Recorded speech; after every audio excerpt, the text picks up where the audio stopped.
ನಿಖಿಲ್ ಕುಮಾರಸ್ವಾಮಿ ಅವರು ಸುದೀರ್ಘವಾಗಿ ಮಾತನಾಡಿದ್ದಾರೆ. ಅವರ ಮೂಲ ಉದ್ದೇಶಗಳೇನಿದೆ ಇವತ್ತಿನ ಕಾರ್ಯಕ್ರಮದ ಮುಖಾಂತರ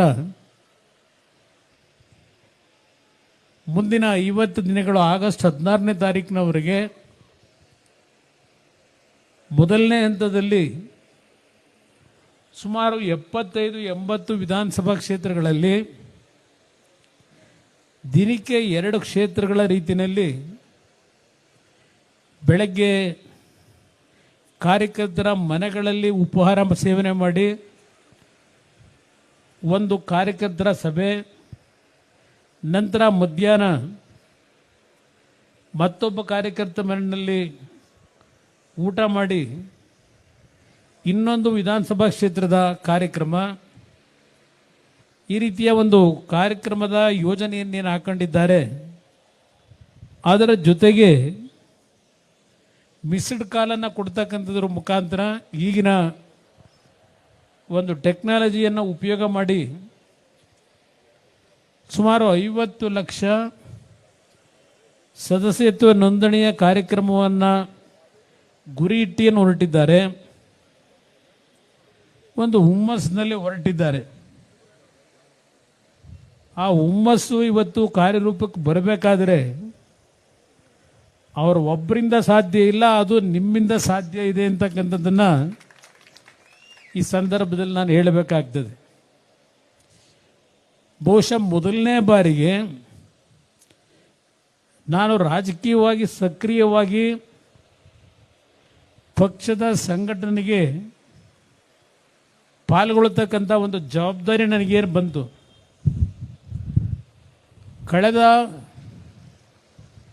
18-20 ವರ್ಷದಲ್ಲಿ ಪ್ರತಿಯೊಂದು ಜವಾಬ್ದಾರಿಯನ್ನು ತೆಗೆದುಕೊಂಡು ಕೆಲಸ ಮಾಡ್ತಾ ಇದ್ದೆ. ಇದೇ ಪ್ರಥಮ ಬಾರಿ ನಾನು ಬಹುಶಃ ಯಾವ ಕಾರ್ಯಕರ್ತರಿಗೂ ದೂರವಾಣಿ ಕರೆನೂ ಮಾಡಲಿಲ್ಲ, ಯಾವ ಕಾರ್ಯಕರ್ತರಿಗೂ ಆಹ್ವಾನವನ್ನು ಕೊಡ್ತಕ್ಕಂಥದ್ದಕ್ಕೆ ನಾನು ನಿಮ್ಮಗಳನ್ನು ಕಾಂಟ್ಯಾಕ್ಟ್ ಮಾಡ್ತಕ್ಕಂಥದ್ದಕ್ಕೂ ಹೋಗಲಿಲ್ಲ.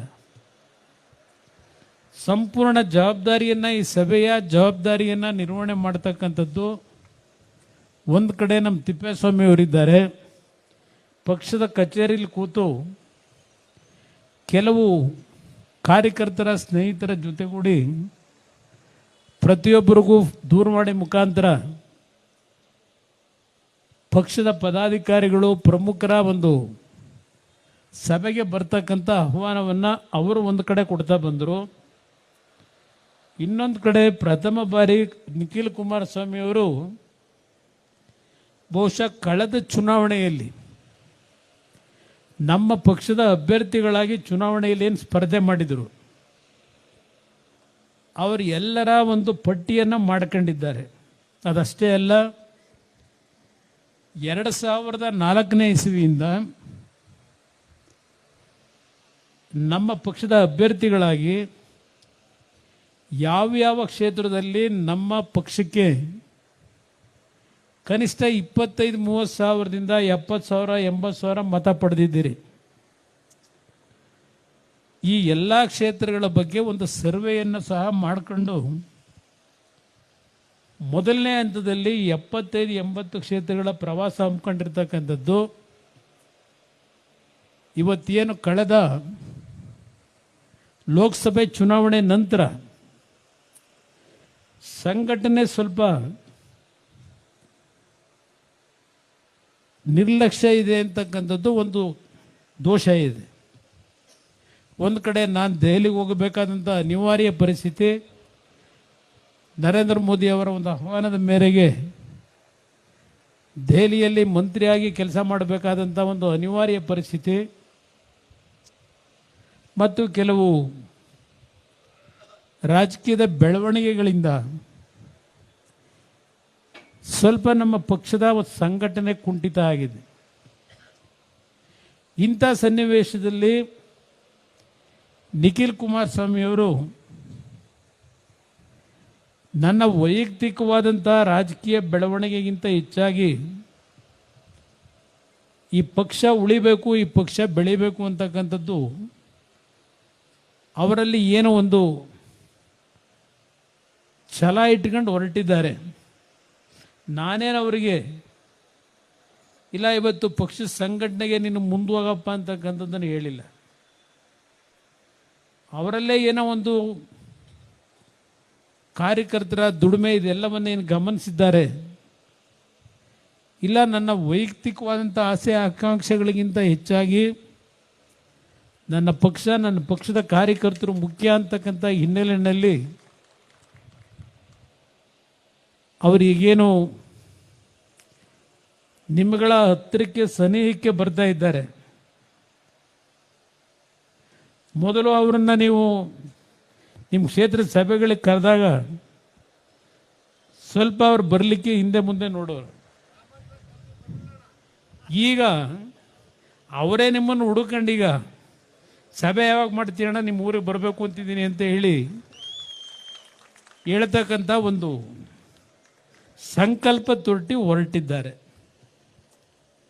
ಇದನ್ನು ಸದುಪಯೋಗ ಪಡಿಸ್ಕೊಳ್ತಕ್ಕಂಥದ್ದು ಒಂದು ಭಾಗ. ನಮ್ಮ ಪಕ್ಷ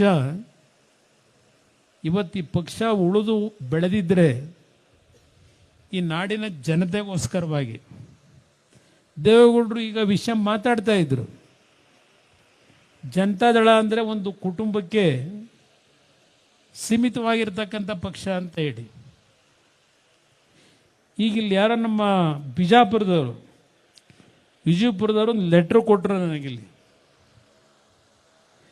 ದ್ರಾಕ್ಷಿ ದಾಳಿಂಬೆ ಬೆಳೆ ಪರಿಸ್ಥಿತಿ ಏನಾಗಿದೆ, ಇವತ್ತೆಲ್ಲ ಬೆಳೆ ನಾಶ ಆಗಿ ಸಾಲಗಾರರಾಗಿದ್ದೇವೆ.